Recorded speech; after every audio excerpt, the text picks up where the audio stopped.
এসছি। এটা রনি ভাই আজ আমার সাথে। রনি ভাই কেমন লাগছে? ফার্স্ট টাইম এসছো তাই তো? First time. বন্ধুরা এই তো প্রবেশ পথ, যে বল্লাল সেনের ঢিবি আমরা এখন প্রবেশ করছি বন্ধুরা। একটা ঐতিহাসিক ফ্লেক্স, সুন্দর জায়গা, সকলের খুব ভালো লাগবে। আজ এসছিলাম, এই তো দেখাচ্ছি ঢুকতেই সেন বংশের শ্রেষ্ঠ রাজা বল্লাল সেনের ঢিবি। ফার্স্ট টাইম এসছি, তোমাদের দেখাবো জায়গাটা কেমন। বন্ধুরা সকলে দেখবে, খুব সুন্দর জায়গা, আশা করি তোমাদের খুব ভালো লাগবে। এই তো এসছি,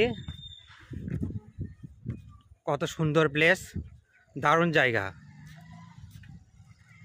সব ধ্বংসাবশেষ রয়ে গেছে, অনেক দিনের পুরনো জায়গা। বন্ধু দেখে চারিদিক সব ফাঁকা, অনেকেই এসছে ছবি তুলছে। দারুণ জায়গা, ধ্বংসাবশেষ রয়ে গেছে চারিদিকে, সব ইটগুলো রয়ে গেছে। এটা প্রাচীন ধ্বংসাবশেষ, শুধুই তার ধ্বংসাবশেষ পড়ে রয়েছে। যারা যারা দেখনি বন্ধুরা, আমরা ভিডিওর মাধ্যমে তুলে ধরছি সেই বল্লাল সেনের সুন্দর ঢিবিটা। আরও দেখাবো, তোমরা বন্ধুরা সকলের সঙ্গে থেকে আমার সাথে। সুন্দর জায়গা। এই আস্তে আস্তে আমরা একটু ভিতরের দিকে যাচ্ছি, দেখব জায়গাটা কেমন, এবং বন্ধুরা তোমাদেরও দেখাচ্ছি। এই তো ভিতরের দিকে আমরা আস্তে আস্তে যাচ্ছি। আমার সাথে রয়েছে আনিশা। তোমার কেমন লাগছে জায়গাটা? কেমন লাগছে তোমার? ভালো লাগছে তো? আচ্ছা, এই যে যাচ্ছে আমি আর আনিশা যাচ্ছি।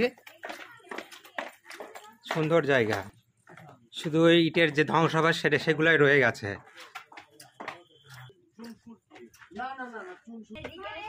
বন্ধুরা দেখাচ্ছি যে ইটের গাঁথনিগুলো তখন এখনো দেখা যাচ্ছে মাটি। এই তো মাটি খুলে খুলে পড়ছে, ইটগুলো মাটি দিয়ে দেয়, যে আমরা বালি এমন সিমেন্ট দিয়ে তৈরি হতো, এখন আগে সেগুলো ইট আর মাটি দিয়ে।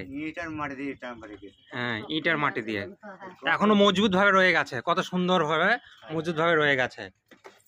তুমি এর আগে এসছো এখানে? এর আগে এসছো তাই তো? যতবারই আসো এখানে আসো তাই তো? ভালো লাগে জায়গাটা, খুবই ভালো লাগে। এটা রনি ভাই আজ আমার সাথে। রনি ভাই কেমন লাগছে? ফার্স্ট টাইম এসছো তাই তো? হ্যাঁ, রনি ভাই ফার্স্ট টাইম এসছে। বন্ধুরা একটু ঘুরে ঘুরে দেখাচ্ছি। এই তো পিছনে রয়েছে এই ধ্বংসাবশেষ, ইট, শুধু ধ্বংসাবশেষ রয়েছে, আর কিছুই নাই। অনেক পুরনো, সেই বল্লাল সেনের শুধু স্মৃতিটাই রয়ে গেছে, খুব সুন্দর জায়গা। যারা আসনি বন্ধুরা অবশ্যই আসবে এখানে, আশা করি খুব ভালো লাগবে। মনে হবে একটাই ইতিহাস, এখানে চলে এসছি না, আমরা ইতিহাসের কথা মনে পড়ছে। সেই বল্লাল সেন আমরা পড়েছি, কত সুন্দর লাগছে।